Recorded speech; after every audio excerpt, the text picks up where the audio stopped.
level of expertise within the industry. Capacity, Dave. Capacity was something that was really important and should always be important.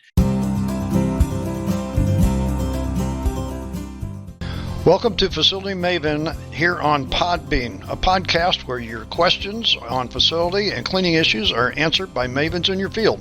This podcast is brought to you by FacilityMaven.com, where you can elevate your career with facility and cleaning supplies.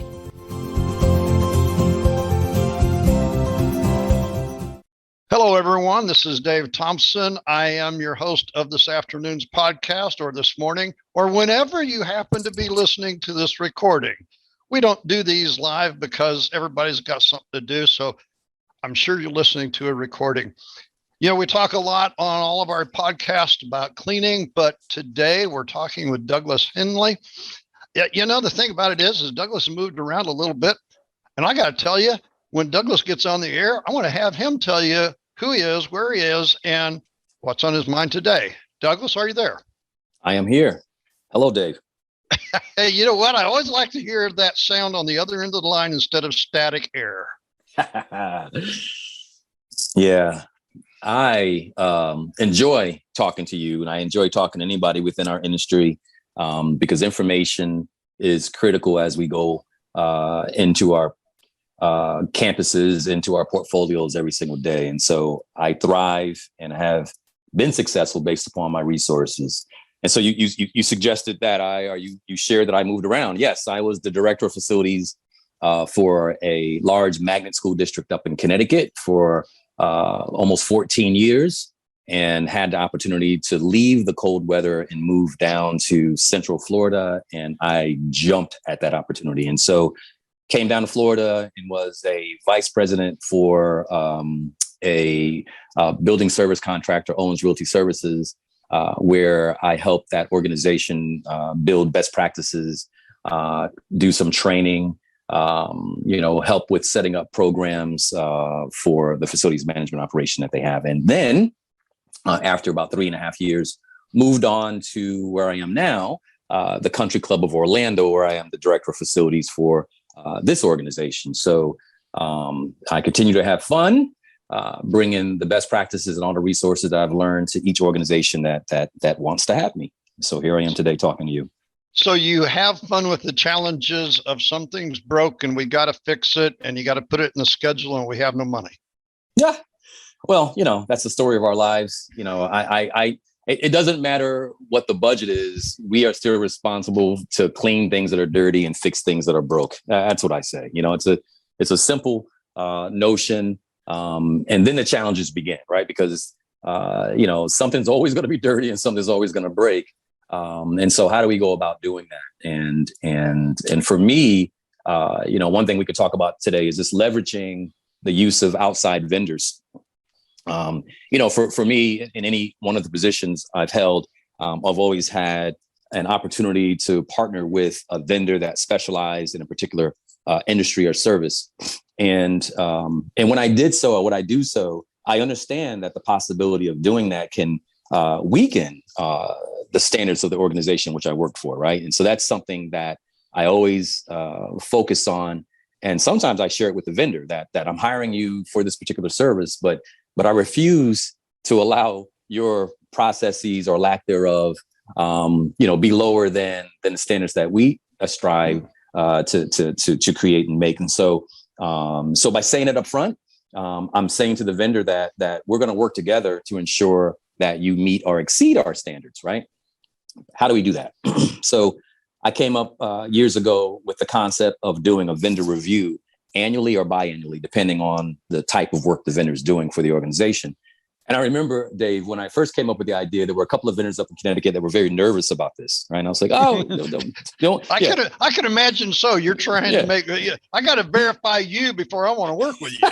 Exactly. But it was quite fun because at that particular time, with the idea, there was nothing critical of any vendor that we had. I simply wanted to engage that vendor differently than they had been engaged, right? So quite often you hire a vendor for a particular service, you sign a contract, and they go off and they're running, and there's no feedback given to that vendor. And I think that's a mistake. And so I thought about the process in which most managers would have, which is a a review, an employee review, an employee appraisal. Why not use that same methodology as it relates to vendors?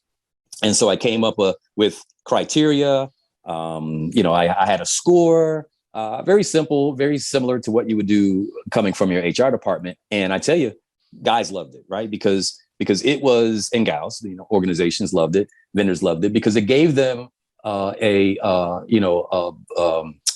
blueprint or a score or where they stood, right? So they understood, and think about it. If a vendor wants to be engaged with the customer, they need feedback in order to do so. And so, I came up with a simple form, 10 areas of a criteria, and off and running I went. And so did you have a different form, Douglas, or maybe you do now for different types of vendors? So a plumber would have one, a yard maintenance would have one, a sprinkler system. Do you get down that specific, or is it a general one for everybody? It's a general one for everybody. And I did it that way because, we were just starting off. It's similar to an employee, right? You have the same format. But some of the things, quality of service, response time, honest on-site job safety, professionalism of staff, level of expertise within the industry, capacity, Dave. Capacity was something that was really important and should always be important. A lot of our organizations are growing organizations. And one thing I learned up north, I worked for a magnet school district called the Capital Region Education Council. We grew. When I started there in 2005, I had 20 buildings. When I left in 2018, I had 40 buildings. So I doubled my portfolio. And some of the vendors that we hired back in 2005 definitely couldn't accommodate the size that we were, years later.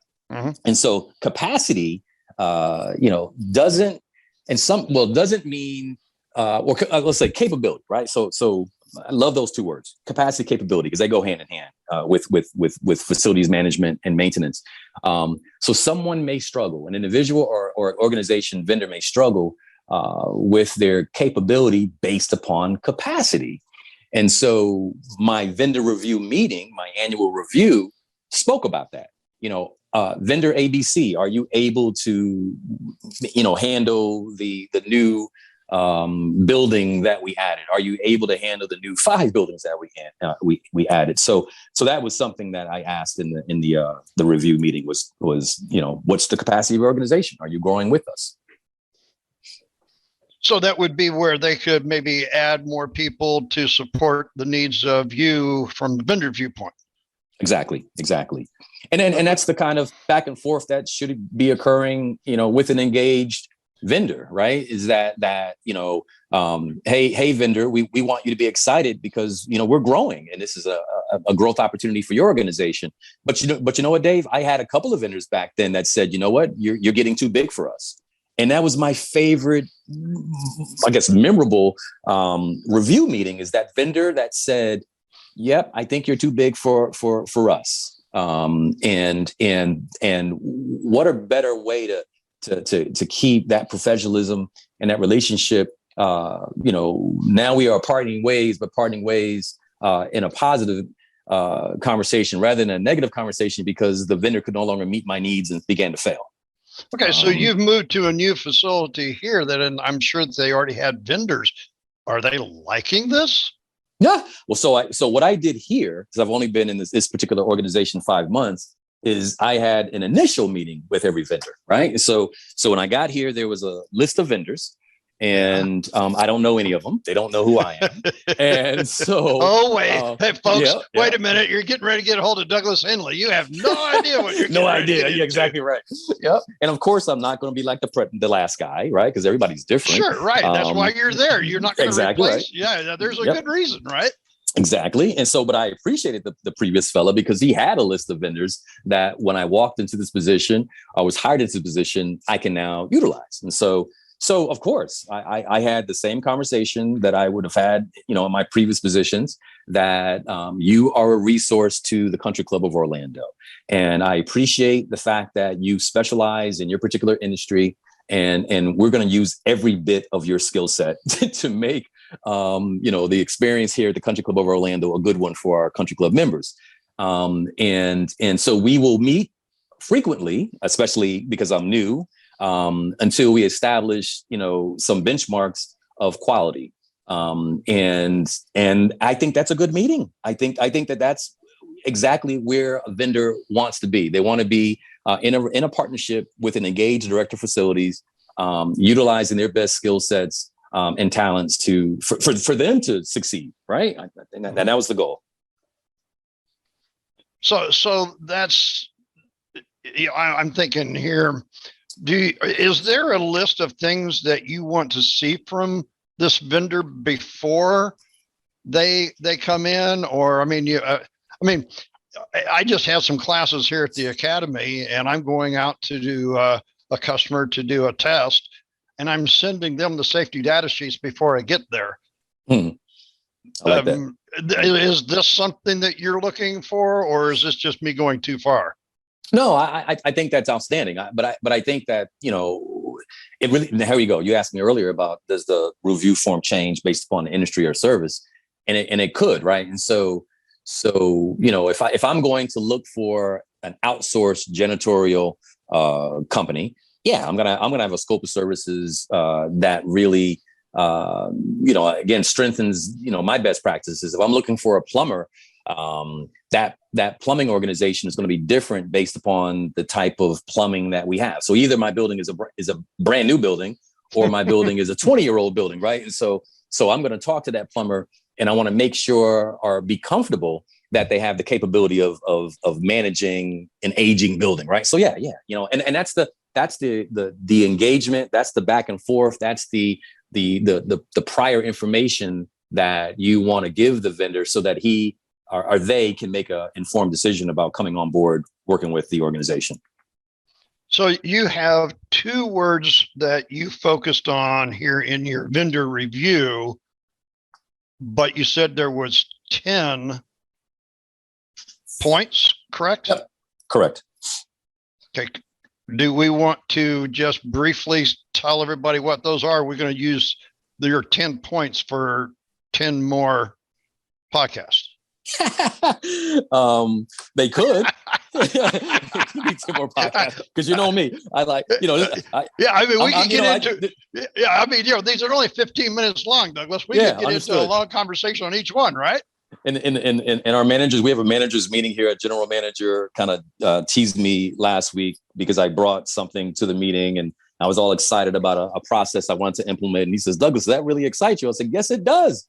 This is my, as you know, Dave, I'm a third generation facility guy. My grandfather and father, before me. And so, this is, I eat and sleep this stuff. My wife rolls her eyes when I start talking about FM, but I can quickly in the last few minutes go just name them, the criteria, because I think it'd be good. Yep.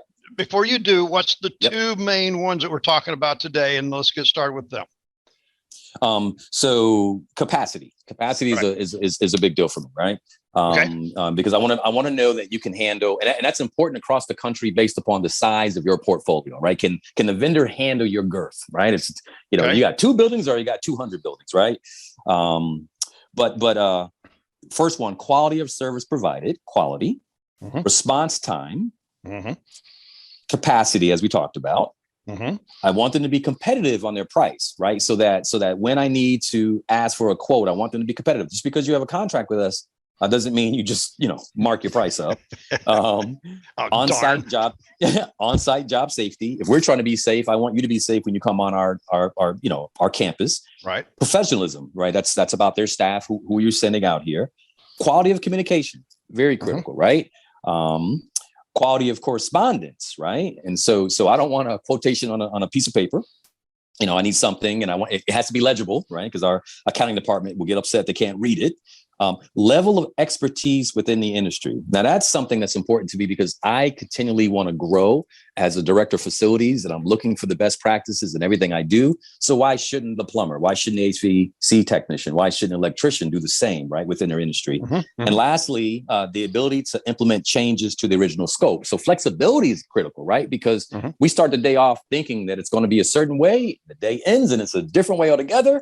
And so I hope that each vendor that I bring into any organization I'm employed by, that's a partner understands that they have to be flexible. And so those are the criteria that I have constantly used to score and evaluate vendors that we use. So if you're a vendor out there and you're listening to this podcast on facilities maintenance and you want to do business with Douglas Henry, you're going to get an interview. Yes. And don't be afraid about that interview. And it's going to be once every 6 months. And it could be that frequent. That's exactly right. And he's going to score you. Now, you know what the interesting thing is here? Douglas never said he told the vendor what the score was. No, I would. So, you know, folks, I'm kind of curious yourself. I didn't hear about this. I didn't know about it. So here you are. This is the reason you come to a podcast, folks, is to listen to something. You know, it's all about tips and tricks and different things that, like Douglas gets motivated, gets all fired up about. I'm sure that we can talk a lot longer, Douglas. We always usually do. That's but right. Today we're going to keep it to short and sweet. Let's give the audience a little bit of a passing word here before we finish up today. I would say that you control what you can control and you manage what you can't control. Douglas, there's 2 questions I ask every guest. Man, people haven't heard you. It's been a long time since I had you on one of my podcasts, so I'm going to review this again. Where were you born? Stamford, Connecticut. And what is on your personal bucket list for 22? Let's see. I think I want to add operation to my model train layout. I want to be able to take a freight train down the layout and drop off a couple of box cars to businesses. My layout is just begun. And if I can start switching into an industry or a building, I'm going to have a whole lot of fun with that layout. Model trains. Now, that's folks, right. Did you ever think that Douglas Henley would be talking about model trains? See, that's why we ask questions and we learn. Thank you for being on our podcast today, Douglas. We enjoyed our time to get today. We will have you back again. And folks, if you liked what Douglas talked about, want to hear more, please like and share what we do on this podcast. We'll have all the links in the show notes. Whatever you do between now and the next time that you talk with us or hear from us, make sure that journey between where you're born and where you want to go is healthy, positive, and proactive. Douglas, thanks for your time. Thanks for your time, Dave. Look forward to the next time. Bye-bye now.